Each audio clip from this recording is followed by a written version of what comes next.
ছাত্রদের উদ্যোগেই মাদ্রাসার ছাত্রদের উদ্যোগে চামড়া সংরক্ষণ প্রক্রিয়া চলছে। এই মাদ্রাসার ছাত্ররা নিজেরাই চামড়া সংগ্রহ করেছে এবং রাজশাহী সিটি কর্পোরেশন থেকে লবণ সংগ্রহ করে বিনামূল্যে লবণ সংগ্রহ করে তারা নিজেরাই সংরক্ষণ করছেন। এখানে যারা দায়িত্বপ্রাপ্ত কর্মকর্তা রয়েছেন তারা বলছেন যে আসলে এই চামড়া সংগ্রহকারীরা মূলত আসলে তারা একজন সিন্ডিকেট করে এই যখন ঈদুল আজহার সময় আসে তারা চামড়াগুলিকে খুব কম দামে চামড়াগুলি কিনে ফেলে। একটা গরুর চামড়া কমপক্ষে কোনোটা 300 সর্বোচ্চ 500 টাকা দাম।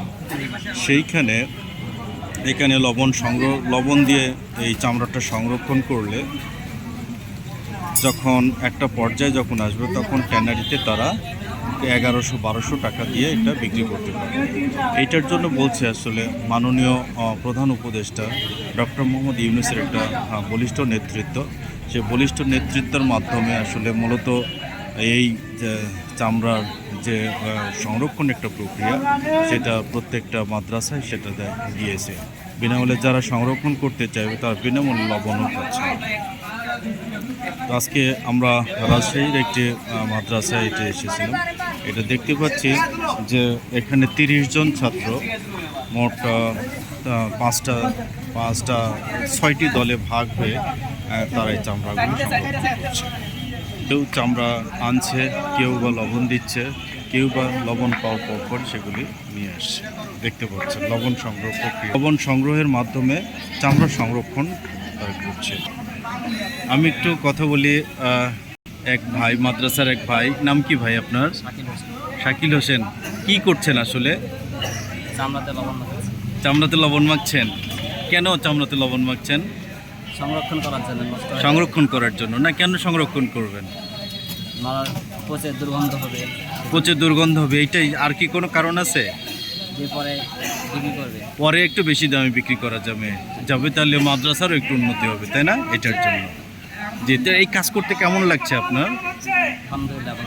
আলহামদুলিল্লাহ ভালো, খুশি নাকি? জি, অনেক ধন্যবাদ। আসসালামু আলাইকুম। শুনলাম আরেকজন ভাইয়ের, এই যে দেখেন তারা লবণ নিচ্ছে, লবণ নিয়ে সেই লবণগুলো আবার চামড়ায় লাগাচ্ছে। চামড়া লাগানোর পরে তারপরে এক জায়গায় পাইল আপ করবে। লবণগুলো দেখেন চামড়ায় লাগছে। এটা কাজের জন্য কিন্তু তারা অভিজ্ঞ নয়, কিন্তু তারা লবণগুলো লাগানোর জন্য দেখেন হাতে পলিথিন বেঁধে নিয়েছে। আসলে লবণ তো খুব কঠিন, এটার জন্য হাত হয়ে যায়, যার কারণে দেখেন খুব চমৎকারভাবে আসলে তারা এই লবণগুলি তারা চামড়া লাগাচ্ছে। লবণ যে চামড়াগুলি পাইল করা আছে, এটা ছাগলের চামড়া।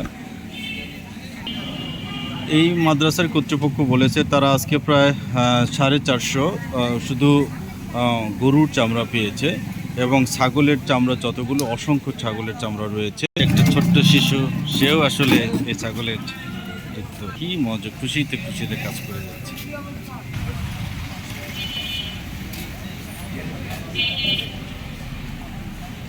কেমন লাগছে তোমার? আলহামদুলিল্লাহ ভালো লাগছে। কি করছো তুমি? চামড়া রাস্তা থেকে চামড়া নিয়ে আসতেছো না? গুড, মাশাআল্লাহ।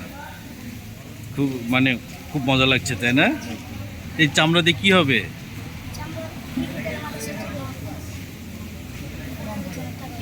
গুড, উপকারের জন্য কাজ হবে, তাই না? এই কি করছে চামড়াগুলো? নষ্ট না হয়, তাই না? গুড, অনেক ধন্যবাদ।